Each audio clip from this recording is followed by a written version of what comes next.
नमस्कार दोस्तों, बहुत बहुत स्वागत है आप सभी का। बहुत बहुत अभिनंदन हमारे YouTube channel medium plus education में। दोस्तों, आज की इस वीडियो में हम लोग साइकोलॉजी संबंधी टॉपिक के बारे में बात करने वाले हैं। आप सभी को पता है कि साइकोलॉजी जो टॉपिक है ये C TET, REET, MP TET, H TET, UP TET सभी में पूछा जाता है। यानी कि जितने भी टेट के एग्ज़ाम हैं सभी में साइकोलॉजी से जुड़े हुए कुछ चैप्टर्स हैं जो एग्ज़ाम में आते हैं। ठीक है, उन्हीं में एक चैप्टर है अभिप्रेरणा। कौन सा चैप्टर है? अभिप्रेरणा, जिसे हम मोटिवेशन भी कहते हैं। क्या बोलते हैं? मोटिवेशन भी जिसे हम बोलते हैं। एक बहुत ही इम्पोर्टेंट और बहुत ही अच्छा टॉपिक है मोटिवेशन, क्योंकि इस टॉपिक से बहुत ही अच्छे क्वेश्चन भी एग्ज़ाम में आते हैं।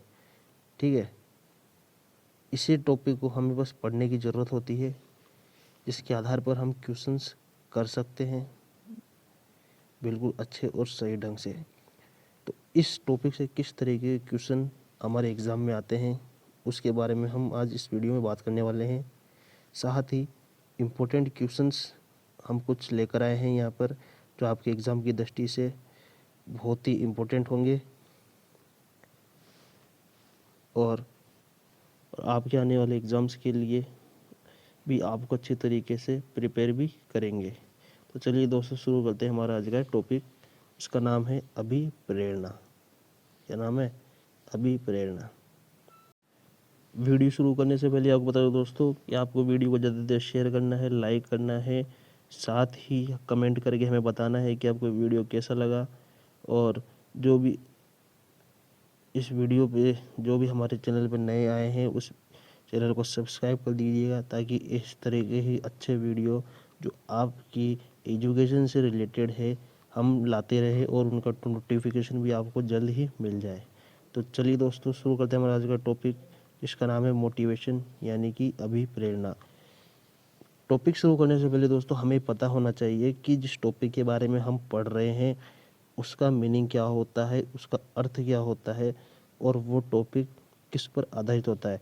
यदि हम टॉपिक का जो टाइटल होता है हमारे, उसका अर्थ के बारे में अगर हम जान लेते हैं, मोटा मोटा अर्थ जिसे हम जान लेते हैं, तो उस टॉपिक में क्या हो सकता है और किससे वो संबंधित हो सकता है, इसके बारे में हमें आसानी से पता लग जाता है। तो हमें भी यहीं पर वही काम करना है। हमें अभिप्रेरणा का अर्थ सबसे पहले जानना है कि अभिप्रेरणा होती क्या है।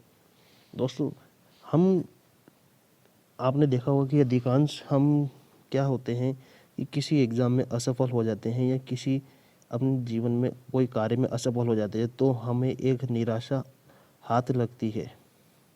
क्या हाथ लगती है? निराशा हाथ लगती है। उस निराशा और दुख से निकालने का जो मार्ग है वही अभिप्रेरणा है, जिसे हम मोटिवेशन बोलते हैं। क्या बोलते हैं?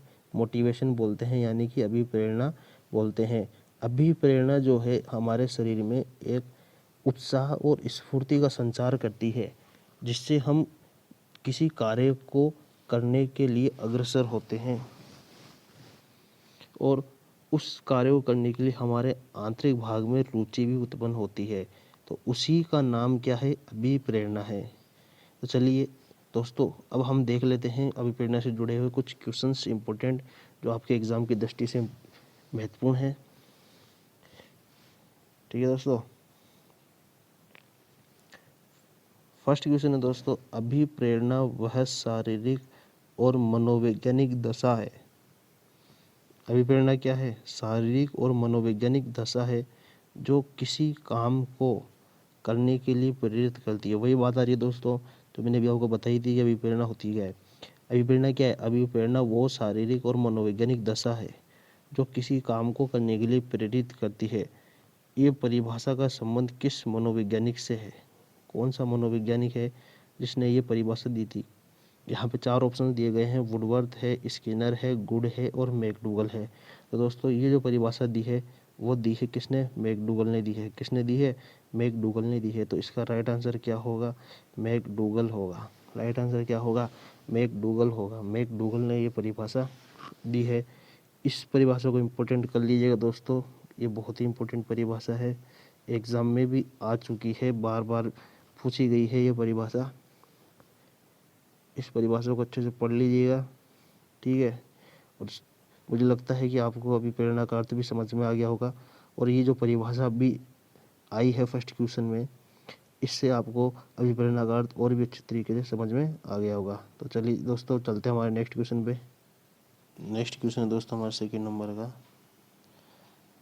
इसमें पूछा गया है अभिप्रेरणा के संबंध में कौन सा कथन असत्य है।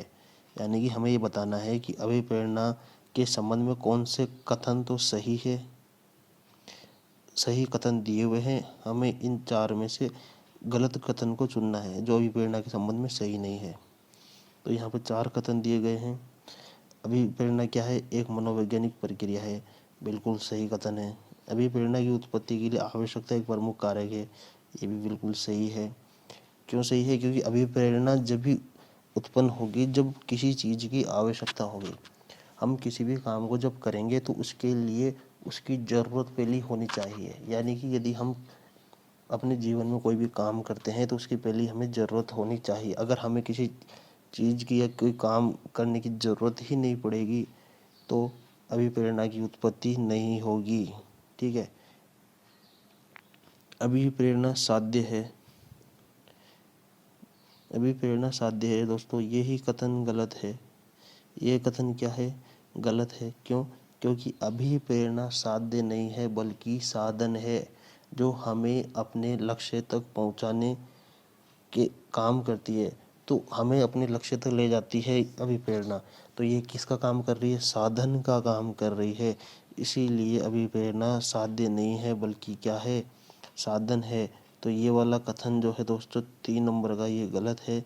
इसके अलावा चौथा नंबर का कथन है यह एक कर्मिक प्रक्रिया है, बिल्कुल सही कथन है। अभिप्रेरणा एक कर्मिक प्रक्रिया है, ये लगातार क्रम से चलती रहती है। ठीक है दोस्तों, तो इसका राइट आंसर क्या होगा? थर्ड नंबर का इसका राइट आंसर होगा। जो अभिप्रेरणा के संबंध में सही नहीं है वो है अभिप्रेरणा साध्य है। ठीक है दोस्तों, आपको समझ में आ गई होगी ये चीज़ कि अभिप्रेरणा क्या है। चलते हैं हम नेक्स्ट क्वेश्चन पे।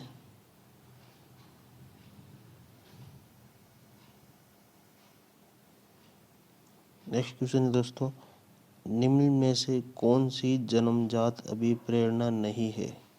जन्मजात अभिप्रेरणा बतानी है तो दोस्तों मैं आपको बता दूं कि अभिप्रेरणा दो तरह की होती है। एक होती है जन्मजात जो हमें जन्म से प्राप्त होती है, और एक होती है बहिर्जात। कौन सी होती है? एक होती है बहिर्जात। कौन सी होती है? बहिर्जात होती है। कौन सी होती है? बहिर्जात होती है जो हमें बाहर से मिलती है। ठीक है, तो दो तरह की अभिप्रेरणा होती है, जन्मजात और बहिर्जात। जो हमें बाहर से प्राप्त होती है वो तो बहिर्जात, और जो जन्म से मिलती है वो जन्मजात होती है। तो यहाँ पे यही पूछा गया है निम्नलिखित में से कौन सी जन्मजात अभिप्रेरणा नहीं है। भूख अभिप्रेरणा है जो दोस्तों जन्मजात है या नहीं है? है, बिल्कुल सही है।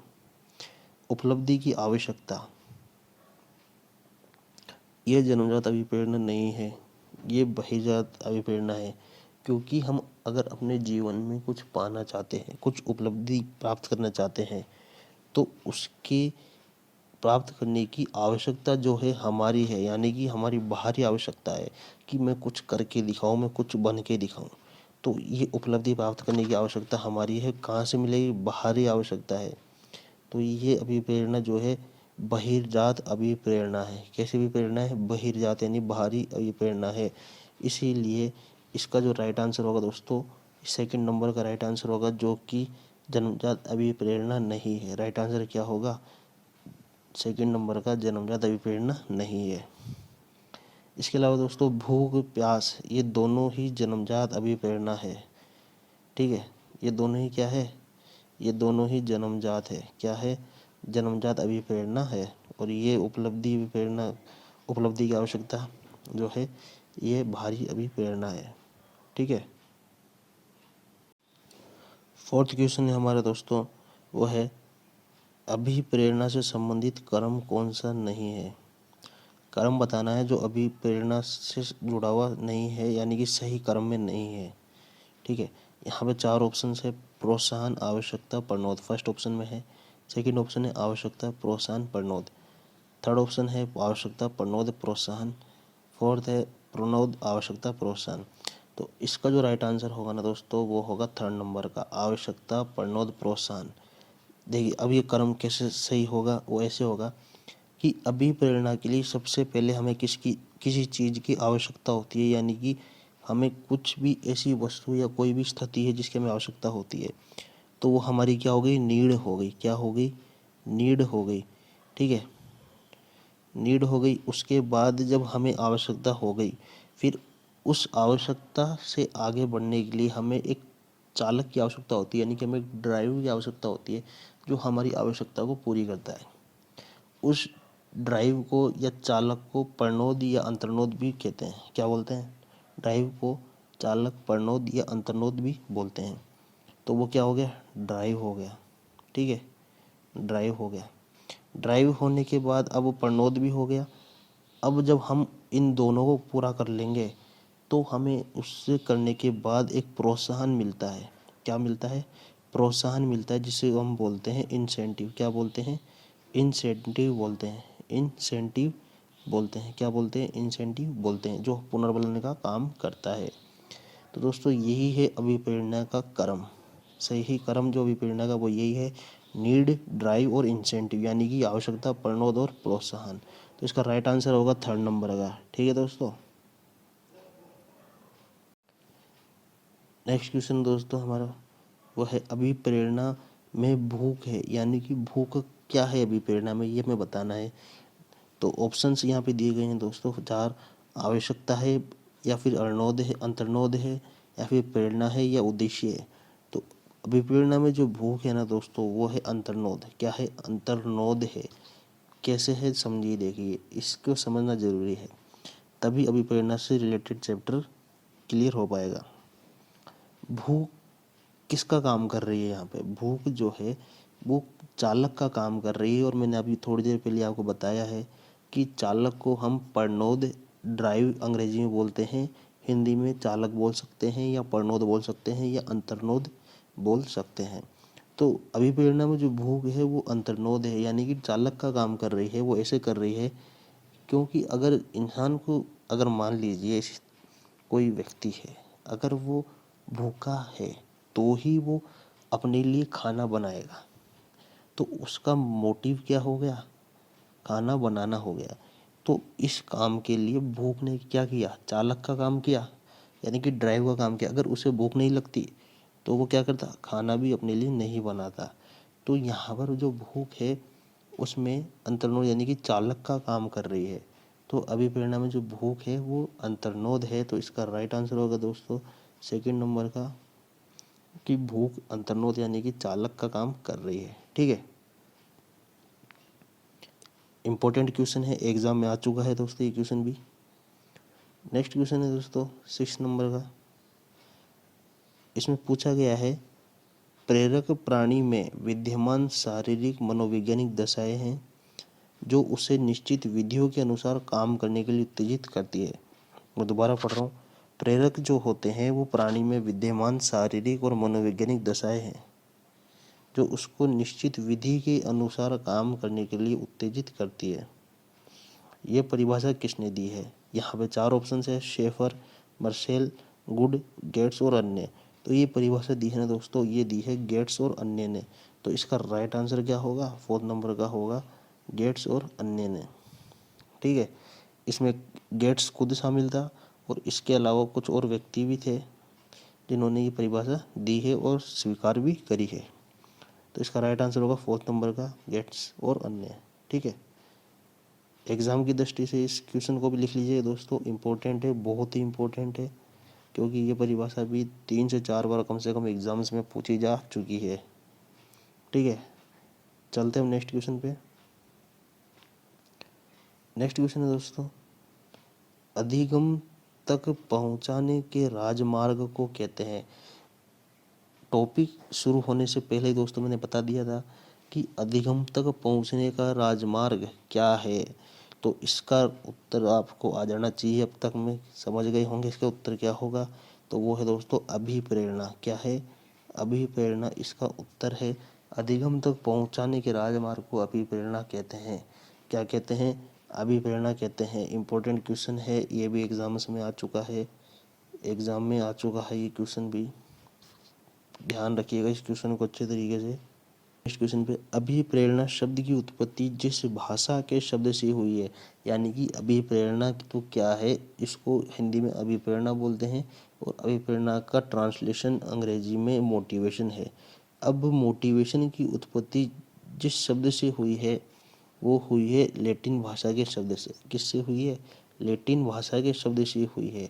तो अभिप्रेरणा शब्द की उत्पत्ति किससे हुई? लैटिन भाषा के शब्द से हुई है। तो इसका राइट आंसर होगा फर्स्ट नंबर का, अभिप्रेरणा शब्द की उत्पत्ति लैटिन भाषा के शब्द से हुई है। किससे हुई है?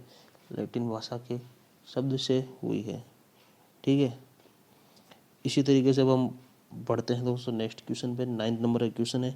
ये जो क्वेश्चंस मैं आपको बता रहा हूँ और करवा रहा हूँ, ये एग्ज़ाम के लिए बहुत इंपॉर्टेंट है, क्योंकि इनमें से बहुत से क्वेश्चन ऐसे हैं जो बार बार एग्ज़ाम में आए हैं, बार बार एग्ज़ाम में आए हैं। इसीलिए हम ये क्वेश्चंस आपके लिए लेके आए हैं ताकि आप इन क्वेश्चन से लाभान्वित हो जाए। और मान लीजिए अगर इनसे जुड़ा हुआ ही कोई क्वेश्चन एग्ज़ाम में आ जाए तो आपके गलत नहीं हो। ठीक है, हमारे चैनल का उद्देश्य यही है कि हम सिलेक्टेड और अच्छा कंटेंट आप तक पहुंचाएं, जिससे आपको पढ़ने में आसानी हो और कम समय में आप अधिक पढ़ सके और ग्रहण कर सके, अनुभव कर सके। यही हमारा उद्देश्य है। दोस्तों जल्दी से इस वीडियो को लाइक कर दीजिएगा, शेयर भी कर दीजिएगा, ताकि और भी विद्यार्थियों तक ये क्वेश्चंस और ये वीडियो पहुंच जाए।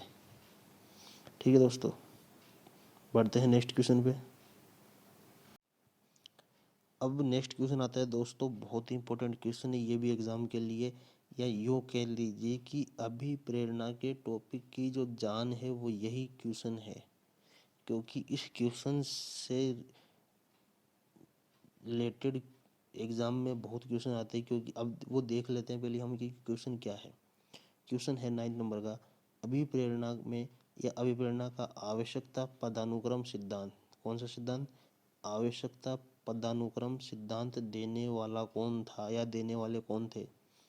यहाँ पे ऑप्शन दिए गए हैं। सिद्धांत का नाम याद रखिएगा, दोबारा बोल रहा हूँ, आवश्यकता पदानुक्रम सिद्धांत। ठीक है, आवश्यकता पदानुक्रम सिद्धांत दिया था, किन्होंने दिया था? यहाँ पे ऑप्शन है थॉर्नडाइक, हिलगार्ड, मैस्लो और सी.एल. हल। सी.एल. हल का पूरा नाम है क्लार्क हल। ठीक है, तो ये जो दिया था दोस्तों, ये दिया था मैस्लो ने। किसने दिया था? मैस्लो ने। ये जो दिया था दोस्तों वो दिया था मैस्लो ने। किसने दिया था? मैस्लो ने दिया था। तो थर्ड नंबर का हमारा राइट आंसर होगा कि आवश्यकता पदानुक्रम सिद्धांत जो दिया था वो देने वाला कौन था? मैस्लो था। कौन था? मैस्लो था।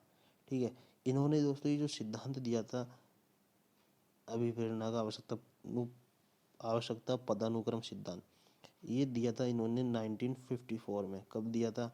1954 में दिया था। और इस सिद्धांत के अनुसार इन्होंने मनुष्य की 5 आवश्यकताएं बताई थी कि कौन कौन सी आवश्यकताएं होती है मनुष्य की, जो उसके लिए आवश्यक होती है, उसके जीवन में आवश्यक होती है। और इन्हीं से संबंधित या इसी सिद्धांत से संबंधित क्वेश्चन भी एग्जाम में आते हैं, या फिर यूँ समझ लीजिए कि अप्लाइड रूप में भी एग्जाम में आते हैं। ठीक है, तो वो सिद्धांत के 5 सिद्धांत कौन कौन से हैं वो देख लेते हैं। ये देखिए दोस्तों, 1954 में इन्होंने अपना सिद्धांत दिया था, जिसमें इन्होंने 5 आवश्यकताएं भी बताई थी। ये 5 आवश्यकता है: आत्मसिद्धि की आवश्यकता, सम्मान पाने की और देने की आवश्यकता, सामाजिक आवश्यकता है, सुरक्षा की आवश्यकता है और शारीरिक आवश्यकता। ये 5 आवश्यकताएं इन्होंने बताई थी मनुष्य की, जो इनके पदानुक्रम सिद्धांत में है। पदानुक्रम सिद्धांत इसलिए क्योंकि ये एक पद के रूप में चल रहे हैं, यानी कि एक तरह से अनुक्रम है इनका, इसलिए इसे पदानुक्रम सिद्धांत कहा गया। और ये सारी आवश्यकताएं थी मनुष्य की, इसलिए इस सिद्धांत का नाम कर दिया गया आवश्यकता पदानुक्रम सिद्धांत। देने वाला कौन था? मैस्लो था। कब दिया? 1954 में दिया। कितनी आवश्यकता बताई? 5 बताई। हालांकि इन्होंने आगे चलकर 3 आवश्यकताएं, हालांकि आगे चल के इन्होंने और कुछ आवश्यकताएं और भी इन्होंने जोड़ी है, जो इन्होंने बाद में बताई। तो एग्जाम की दृष्टि से हमें सिर्फ ये 5 आवश्यकताएं ध्यान में रखनी है। ठीक है, क्रम के हिसाब से दोस्तों अगर हम बात करें आवश्यकताओं की, तो आवश्यकता में कर्म की दृष्टि से सबसे पहली आवश्यकता जो आती है वो आती है शारीरिक आवश्यकता। यहाँ पे ध्यान रखना है, अगर एग्जाम में कर्म के हिसाब से आवश्यकता पूछता है तो पहली आवश्यकता कौन सी होगी? शारीरिक आवश्यकता होगी। कौन सी होगी? शारीरिक होगी। और यदि श्रेष्ठ आवश्यकता पूछता है इन पांचों में से, तो सबसे श्रेष्ठ आवश्यकता जो होती है वो होती है आत्मसिद्धि की आवश्यकता। कौन सी होती है? आत्मसिद्धि की आवश्यकता। ये तरीका या फिर यूं कह लीजिए कि ये बात को हमें एग्जाम में ध्यान रखना है कि क्वेश्चन किस तरीके से और कैसे पूछा जा रहा है। ठीक है, उसी के अनुसार, उसी के अकॉर्डिंग हमें आंसर करना है। तो दोस्तों ये सिद्धांत भी के बारे में भी आप थोड़ा बहुत समझ गए होंगे कि आवश्यकता पदानुक्रम सिद्धांत क्या है। ठीक है, अब चलते हैं नेक्स्ट क्वेश्चन पे।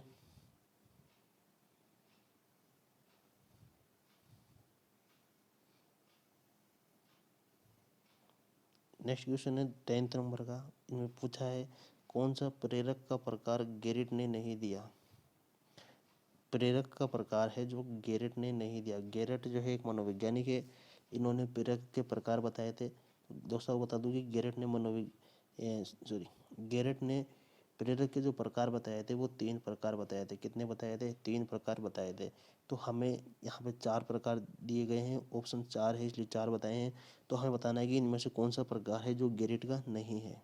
ठीक है, तो यहाँ पे 4 ऑप्शन है, जैविक प्रेरक, मनोवैज्ञानिक प्रेरक, सामाजिक प्रेरक और कृत्रिम प्रेरक। तो जैविक प्रेरक जिसे दैहिक प्रेरक भी बोलते हैं, क्या बोलते हैं? दैहिक भी बोलते हैं। क्या बोलते हैं? दैहिक बोलते हैं, दैहिक भी बोलते हैं। ये चीज़ ध्यान रखिएगा, एग्जाम में जैविक की जगह दैहिक भी लिख के आ सकता है। ठीक है, जैविक प्रेरक को दैहिक प्रेरक भी बोलते हैं। ये भी गेट ने दिया था। मनोवैज्ञानिक प्रेरक भी गेट ने दिया था। और सामाजिक प्रेरक, ये 3 प्रेरक गेरिट ने दिए थे। ठीक है, इनमें से जो प्रेरक नहीं दिया था वो नहीं दिया था इन्होंने, कृत्रिम प्रेरक नहीं दिया था। तो इसका राइट आंसर होगा 4th नंबर का, कृत्रिम प्रेरक गेरिट ने नहीं दिया था। ठीक है, यहाँ तक क्वेश्चंस आपके क्लियर हो गए होंगे और समझ में भी आ रहा होगा, ऐसी मुझे उम्मीद है। ठीक है, अब बढ़ते हैं नेक्स्ट क्वेश्चन की तरफ। इसमें पूछा है दोस्तों, प्रेरक के अंतर्गत किसको शामिल किया जाता है? तो प्रेरक के अंतर्गत ऑप्शन है यहाँ पे प्रोत्साहन, आवश्यकता और प्रबल प्रेरणा। और 4th नंबर का है उपयुक्त सभी। दोस्तों आपको इतना तो समझ में आ गया होगा कि प्रेरक के अंदर किस किस को शामिल करते हैं। प्रोत्साहन होता है प्रेरक में, आवश्यकताएं भी होती है और प्रेरणा भी होती है। तो इसका राइट आंसर क्या होगा? उपयुक्त सभी, यानी कि प्रेरक के अंतर्गत सभी को शामिल करते हैं, इसलिए इसका राइट आंसर 4th नंबर का होगा, उपयुक्त सभी। ठीक है, नेक्स्ट क्वेश्चन है दोस्तों 12th नंबर का। मूल प्रवृत्तियाँ होती है, मूल प्रवृत्तियाँ होती है। ऑप्शन है यहाँ पे जन्मजात, अर्जित, जन्मजात और अर्जित। और 4th नंबर का सभी। तो दोस्तों मैं आपको एक बात बता दूँ, इसमें ध्यान रखिएगा, बहुत ही कन्फ्यूजन करने वाले क्वेश्चन है। मूल प्रवृत्तियाँ जो होती है वो केवल और केवल जन्मजात होती है। कैसी होती है? जन्मजात होती है मूल प्रवृत्तियाँ, केवल और केवल जन्मजात। सिर्फ यही ध्यान रखना है, क्योंकि मूल प्रवृत्तियाँ जन्म के साथ ही हमें मिल जाती है, न कि बाहर से मिलती है। इसलिए मूल प्रवृत्तियाँ क्या है? जन्मजात है प्रवृत्तियाँ हैं। ठीक है, कैसी प्रवृत्ति है? जन्मजात है। इसका तो राइट आंसर क्या होगा? इसका 1st नंबर का इसका राइट आंसर होगा कि मूल प्रवृत्तियाँ जन्मजात होती है। और इसके अलावा दोस्तों मूल प्रवृत्तियों का जो जनक कहा जाता है, किसे कहा जाता है? मैकडूगल को कहा जाता है। किसे कहा जाता है मूल प्रवृत्तियों का जनक? मैकडूगल को कहा जाता है। किसे कहते हैं? मूल प्रवृत्तियों का जनक मैकडूगल को कहते हैं। इंपॉर्टेंट कर लीजिएगा, क्योंकि एग्जाम में क्वेश्चन आया हुआ है कि मूल प्रवृत्तियों का जनक किसे कहा जाता है? मैकडूगल को मूल प्रवृत्तियों का जनक कहा जाता है। ठीक है, ये थी यहाँ पे समझने की बात। अब नेक्स्ट क्वेश्चन कौन सा है? नेक्स्ट क्वेश्चन है 30 नंबर का। निम्नलिखित में से मेस्लो के अनुसार प्रेरकों का वर्गीकरण है। ऑप्शंस है सामाजिक और कृत्रिम, जन्मजात और स्वाभाविक, जैविक और जन्मजात, जन्मजात और अर्जित। दोस्तों मैं आपको बता दूं कि मेस्लो ने प्रेरकों का वर्गीकरण 2 भागों में किया है, जन्मजात और बहिर्जात, या जन्मजात या फिर अर्जित।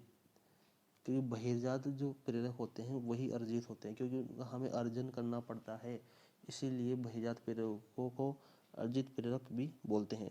तो इसका राइट आंसर होगा दोस्तों फोर्थ नंबर का राइट आंसर होगा। कौन सा होगा? फोर्थ नंबर का राइट आंसर होगा, क्योंकि मेस्लो ने प्रेरकों के दो वर्गीकरण बताए हैं, जन्मजात और अर्जित। ठीक है, तो राइट आंसर इसका होगा फोर्थ नंबर का। अब 14 नंबर का क्वेश्चन यहाँ पर आ रहा है, अभिप्रेरणा पर किस कारक का प्रभाव नहीं पड़ता है? ऑप्शन है भौतिक संरचना, आवश्यकता, वातावरण, जन्मजात। बहुत ही इजी क्वेश्चन है दोस्तों, अब तक तो आप इसका उत्तर समझ गए होंगे क्या होगा। इसका जो राइट आंसर होगा वो होगा भौतिक संरचना, यानी कि भौतिक संरचना का प्रभाव अभिप्रेरणा पर नहीं पड़ता है। इसके अलावा आवश्यकता का प्रभाव पड़ता है, ये सब आप भी जानते हैं। वातावरण का भी अभिप्रेरणा पर प्रभाव पड़ता है। जैसे वातावरण में बालक या मनुष्य रहेगा वैसे ही अभिप्रेरणा उसे मिलेगी। ठीक है, अगर वो निराशापूर्ण वातावरण में रहता है तो उसे निराशा ही मिलेगी, और अगर उत्साहपूर्ण वातावरण में रहता है तो उसे उत्साहपूर्ण अभिप्रेरणा मिलेगी। तो वातावरण का प्रभाव भी अभिप्रेरणा पर पड़ता है। इसके अलावा जन्मजात होती है अभिप्रेरणा और बहिर्जात भी होती है, तो जन्म का भी प्रभाव अभिप्रेरणा पर पड़ता है। तो इसका राइट आंसर हो गया दोस्तों भौतिक संरचना, जिसका प्रभाव अभिप्रेरणा पर नहीं पड़ता है। ठीक है, नेक्स्ट क्वेश्चन है दोस्तों 15 नंबर का, प्रेरणा का स्रोत निम्नलिखित में से कौन सा नहीं है? प्रेरणा है, उसका स्रोत निम्नलिखित में से कौन सा नहीं है? ऑप्शन है आदत, चालक, प्रेरक और उद्दीपन।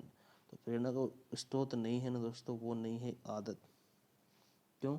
क्योंकि आदत तो मनुष्य की आदत होती है, वो जिस काम को शुरू से करता आ रहा है उसी काम को आगे भी करता रहेगा, तो उसकी आदत होगी, न कि प्रेरणा होगी। प्रेरणा तो वो जब होगी जब किसी चीज से प्रभावित होकर वो उस काम को करने के लिए उत्सुक हो जाए, तत्पर हो जाए, तब तो वो प्रेरणा कहलाएगी। तो चालक, प्रेरक और उद्दीपन ये सभी क्या काम करते हैं? प्रेरणा का काम करते हैं, न कि आदत करती है। तो इसका राइट आंसर होगा क्या? आदत है, जो प्रेरणा का स्रोत नहीं है। फर्स्ट नंबर का इसका राइट आंसर होगा। ठीक है, यहाँ तक कि क्वेश्चंस और इनसे जुड़े हुए फैक्ट आपको समझ में आ रहे होंगे। ठीक है दोस्तों, ज़्यादा से ज़्यादा शेयर कर दीजिएगा इस वीडियो को। चलिए दोस्तों चलते हैं नेक्स्ट क्वेश्चन पे। 60 नंबर का हमारा नेक्स्ट क्वेश्चन है। नेक्स्ट क्वेश्चन है दोस्तों 60 नंबर का, पुरस्कार और दंड। पुरस्कार और दंड यानी कि जिसे हम सजा बोलते हैं, ये एक प्रकार का है, क्या है? ठीक है, हमें बताना है। ऑप्शन है बाहरी प्रेरणा, आंतरिक प्रेरणा। ऑप्शन थर्ड है बाहरी और आंतरिक प्रेरणा, यानी कि दोनों है, या फिर उपयुक्त में से कोई नहीं, यानी इनमें से कोई नहीं है। दोस्तों आपको पता है हमारा टॉपिक चल रहा है अभिप्रेरणा। ठीक है, तो पुरस्कार और जो दंड है ना, ये है दोस्तों बाहरी अभिप्रेरणा। कैसी अभिप्रेरणा है? बाहरी अभिप्रेरणा है। तो इसका राइट आंसर क्या होगा? फर्स्ट नंबर वाला इसका राइट आंसर होगा कि पुरस्कार और दंड जो है वो एक बाहरी अभिप्रेरणा है। ठीक है, क्या है पुरस्कार और दंड? बाहरी अभिप्रेरणा है। आंतरिक अभिप्रेरणा नहीं है। यहाँ पे ध्यान रखना है कि पुरस्कार और दंड है, आंतरिक अभिप्रेरणा नहीं है। क्योंकि पुरस्कार और दंड, पुरस्कार जब प्राप्त करते हैं जब हमें आवश्यकता होती है या हमें उपलब्धि प्राप्त करनी होती है, तो उसी तरीके से अभिप्रेरणा के अंदर पुरस्कार और दंड क्या हुए? बाहरी अभिप्रेरणा है, यानी कि हमें बाहर से प्राप्त होते हैं, न कि हमारे आंतरिक भाव से। ठीक है, नेक्स्ट क्वेश्चन है दोस्तों 17 नंबर का, अभिप्रेरणा से तात्पर्य छात्र की आंतरिक शक्ति का जागृत करना है। ठीक है, अभिप्रेरणा का तात्पर्य क्या है? छात्र की आंतरिक शक्ति को जागृत करना है। ये कथन किसका है? ऑप्शन है पियाजे, स्किनर, मेस्लो और गिलफोर्ड। पियाजे ने अभिप्रेरणा के बारे में परिभाषा नहीं दी है, स्किनर ने भी नहीं दी है, मेस्लो ने भी नहीं दी है। तो इसका राइट आंसर क्या होगा दोस्तों? गिलफोर्ड। क्या होगा? गिलफोर्ड। गिलफोर्ड ने कहा है अभिप्रेरणा को जो छात्र की आंतरिक शक्ति को जागृत करती है वो ही क्या है? अभिप्रेरणा है। ये बात कही है दोस्तों गिलफोर्ड ने। इसको ध्यान रखना है, इम्पोर्टेंट क्वेश्चन है, एग्जाम की दृष्टि से बहुत ही इम्पोर्टेंट है ये भी। ठीक है दोस्तों, नेक्स्ट क्वेश्चन पे चलते हैं। नेक्स्ट क्वेश्चन 18 नंबर का। इसमें पूछा है निम्न में से किसके अभाव में प्रेरणा की अभिक्रिया आरंभ नहीं हो सकती है? यानी कि ऐसी कौन सी चीज़ है, यदि वो नहीं होगी तो प्रेरणा की अभिक्रिया आरंभ नहीं हो सकती। ठीक है। ऑप्शन से बुद्धि, आवश्यकता, दंड और प्रोत्साहन। तो इसका जो राइट आंसर होगा ना दोस्तों, वो होगा सेकंड नंबर का। क्या होगा? आवश्यकता। आवश्यकता के बिना प्रेरणा की अभिक्रिया आरंभ नहीं हो सकती। ये बात ध्यान रखनी है दोस्तों, क्योंकि प्रेरणा की क्रिया जब भी आरंभ होगी जब हमें किसी चीज़ की आवश्यकता होगी। मान लीजिए यदि हम पुरस्कार प्राप्त करना चाहते हैं या कोई बड़ी उपाधि या कोई बड़ी उपलब्धि प्राप्त करना चाहते हैं, तो वो क्या है? हमारी आवश्यकता है। यानी कि हमें उसे प्राप्त करने की इच्छा है, तो वो हमारी आवश्यकता बन गई है। इसीलिए किसी भी क्रिया को शुरू करने के लिए आवश्यकता बहुत ही महत्वपूर्ण कारक है अभिप्रेरणा में। ठीक है। ये बात आपको समझ में आ गई होगी अच्छी तरीके से। ठीक है दोस्तों, और याद कीजिए मैंने आपको पहले ही बताया था अभिप्रेरणा के संबंध में सबसे पहली होती है नीड, उसके बाद होता है ड्राइव जिसको हम चालक या प्रनोद बोलते हैं। ठीक है। और उसके बाद होता है इंसेंटिव। क्या होता है? इंसेंटिव। इन तीनों से मिलकर अभिप्रेरणा बनती है। ठीक है। नेक्स्ट क्वेश्चन दोस्तों, आंतरिक अभिप्रेरणा का उदाहरण है। यानी कि वो अभिप्रेरणा जो आंतरिक है। आंतरिक अभिप्रेरणा को दोस्तों जन्मजात अभिप्रेरणा भी बोलते हैं, जो जन्म से हमारे अंदर पाई जाती है। ऑप्शन है वेतन, पदोन्नति, कार्य में रुचि और उपयुक्त सभी। तो इसका जो राइट आंसर होगा दोस्तों वो होगा कार्य में रुचि। आंतरिक अभिप्रेरणा है। वेतन क्या है? बाहरी अभिप्रेरणा, क्योंकि वेतन जो है मनुष्य की आवश्यकता है। ठीक है। और वेतन जो मिलता है वो बाहर से मिलता है, न कि आंतरिक से। तो वेतन क्या हो गई? बाहरी अभिप्रेरणा हो गई। पदोन्नति है, वो भी हमें किसी और के द्वारा मिलती है, तो वो भी बाहरी अभिप्रेरणा है। कार्य में रुचि, ये आंतरिक अभिप्रेरणा है। तो राइट आंसर क्या होगा? कार्य में रुचि। मनुष्य काम कोई भी जब भी करेगा जब उस पे अंदर से रुचि उत्पन्न होगी। तो रुचि क्या होगी दोस्तों? यहाँ पे आंतरिक अभिप्रेरणा हो गई। ठीक है। इसके अलावा यहाँ पे देखिए आंतरिक अभिप्रेरणा जिसको बताया मैं जन्मजात अभिप्रेरणा भी इसे बोलते हैं, वो कौन कौन सी हो सकती है? जैसे भूख, प्यास, रुचि, ये सभी क्या है? आंतरिक अभिप्रेरणा है। इसके अलावा बाहरी अभिप्रेरणा है जिसको हम अर्जित अभिप्रेरणा भी बोलते हैं। ये हो गई वेतन, उपलब्धि या कोई प्रशंसा है। तो ये क्या है दोस्तों? बाहरी अभिप्रेरणा है। क्या है? बाहरी अभिप्रेरणा है। ठीक है। नेक्स्ट क्वेश्चन है दोस्तों, अभिप्रेरणा का अधिगम में क्या महत्व है? जो अभिप्रेरणा है इसका अधिगम में क्या महत्व होता है? सबसे पहला ऑप्शन है इससे अधिगम रुचिकर होता है। सही है? बिल्कुल नहीं, अधिगम अभिप्रेरणा से रुचिकर नहीं होता है। अधिगमार्थी सीखने के लिए तत्पर हो जाता है। तीसरा ऑप्शन है इसे अधिगम सरल होता है। चौथा ऑप्शन है इसे अध्यापक का कार्य अधिक सरल हो जाता है। तो इसका जो राइट आंसर है ना दोस्तों वो है सेकंड नंबर का। क्या है? सेकंड नंबर का। ये जो अधिगम होता है अभिप्रेरणा से, वो उसमें अधिगमार्थी सीखने के लिए तत्पर हो जाता है। दोस्तों आपने एक बात पढ़ी होगी थॉर्नडाइक के सिद्धांत में कि घोड़े को पानी तक तो ले जा सकते हैं पानी पिलाने के लिए, लेकिन जब तक उसकी इच्छा नहीं हो तब तक उसे पानी नहीं पिलाया जा सकता है। तो ठीक वही बात यहाँ पे लागू होती है। अभिप्रेरणा क्या करती है? छात्र में या अधिगम करता होता है उसमें अधिगम यानी कि सीखने के लिए उत्सुकता जागृत करती है। वही क्या होती है? अभिप्रेरणा।